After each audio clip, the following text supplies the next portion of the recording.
ഓം മഹാഗണപതേ നമ.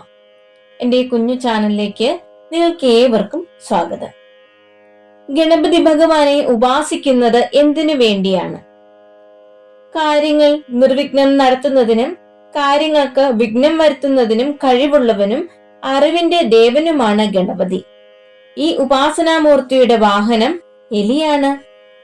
ശുഭകാര്യങ്ങളുടെ അവിഘ്ന പരിസമാപ്തിക്കായി ഗണപതിയെയാണ് സകലരും പൂജിക്കുന്നത്. വിദ്യയുടെ അധിഷ്ഠാന ദേവത ആയതുകൊണ്ടാണ് വിദ്യാരംഭത്തിന് മുമ്പ് ഹരിശ്രീ ഗണപതിയെ നമ എന്ന് ചൊല്ലി ഗണപതിയെ നമിക്കുന്നത്. എല്ലാ വൈദിക താന്ത്രിക കർമ്മങ്ങളും ഗണപതി നിവേദ്യത്തോടെയാണ് ആരംഭിക്കുന്നത്. വിഗ്രഹശാസ്ത്ര ഗ്രന്ഥത്തിൽ ഗണപതിക്ക് പല രൂപങ്ങളും പറയുന്നുണ്ട്. വിനായകൻ, ഗണാധീശൻ, വിഘ്നേശ്വരൻ, പ്രമദാധിപൻ, ഗണേശൻ, ബീജഗണപതി, ഹേരമ്പൻ, വക്രതുണ്ടൻ, ബാലഗണപതി, ഭക്തി വിഘ്നേശ്വരൻ, ഭക്തി ഗണേശൻ, ശക്തി ഗണേശൻ, ധ്വജഗണാധിപൻ, പിംഗള ഗണപതി, കരുണഗണപതി, വീരഗണപതി, ദ്വിജഗണപതി, സിദ്ധിഗണപതി, മഹാഗണപതി, ഹരിദ്ര ഗണപതി, ഋണമോചക ഗണപതി, സങ്കടഹരണ ഗണപതി, വിജയ ഗണപതി, നൃത്ത ഗണപതി, ഊർധ്വ ഗണപതി, സിംഹ ഗണപതി, ഉച്ചിഷ്ട ഗണപതി, ലക്ഷ്മി ഗണേശൻ, ക്ഷിപ്ര ഗണപതി തുടങ്ങിയവയാണവ. വിവിധ രീതിയിലുള്ള ഗണപതി വിഗ്രഹങ്ങളും പ്രചാരത്തിലുണ്ട്. തുമ്പിക്കൈ ഇടത്തോട്ട് പിരിഞ്ഞു കാണുന്ന വിഗ്രഹങ്ങളെ ഇടം പിരിയെന്നും വലത്തോട്ട് പിരിഞ്ഞു കാണുന്ന വിഗ്രഹങ്ങളെ വലം പിരിയെന്നും പറയുന്നു.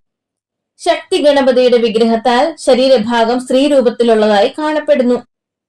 ഗണപതിയുടെ ഓരോ ഭാവത്തെയും ആരാധിക്കുന്നത് കൊണ്ട് പ്രത്യേക ഫലങ്ങൾ ലഭിക്കുന്നു. ബാലഗണപതിയെ ആരാധിക്കുന്നതിലൂടെ അഭീഷ്ടസിദ്ധിയും, വീരഗണപതിയിലൂടെ ശത്രുനാശവും, ഉച്ചിഷ്ട ഗണപതിയിലൂടെ വ്യവഹാര വിജയവും ബിസിനസ് വിജയവും എന്നിവയും, ശക്തി ഗണപതിയിലൂടെ ഭയമോചനം, വശ്യം, സമൃദ്ധി എന്നിവയും, ലക്ഷ്മി വിനായകനിലൂടെ ഐശ്വര്യം, സമ്പത്ത്, വശ്യം എന്നിവയും ലഭിക്കുന്നു. പെട്ടെന്നുണ്ടാകുന്ന തടസ്സങ്ങൾ മാറാനും ഐശ്വര്യത്തിനും ക്ഷിപ്ര ഗണപതിയെ ആരാധിക്കുന്നു. വിഘ്ന നിവാരണത്തിനും ബാധാശാന്തിക്കുമായി വിഘ്നഗണപതിയെയും, സർവാഭീഷ്ട സിദ്ധിക്കും വിജയത്തിനും എന്നിവയ്ക്കായി മഹാഗണപതിയെയുമാണ് ആരാധിക്കേണ്ടത്.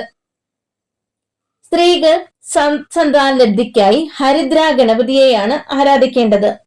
ദുഃഖവിമോചനത്തിന് സങ്കടഹരണ ഗണപതിയെയും, ഋണനിവാരണത്തിനായി ഋണമോചന ഗണപതിയെയും ആരാധിക്കുന്നു.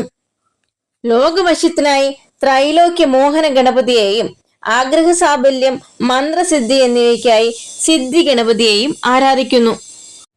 അപ്പം, അട, മോദകം എന്നിവയാണ് ഗണപതിയുടെ ഇഷ്ട നൈവേദ്യങ്ങൾ. പ്രതിബന്ധങ്ങളെ തരണം ചെയ്യുന്നതിന് ഗണപതിയുടെ നടയിൽ തേങ്ങ അടിക്കുന്ന പതിവുണ്ട്. നാളികേരം ഛിന്ന ഭിന്നമാകുന്നതോടെ പ്രതിബന്ധങ്ങളും നീങ്ങും.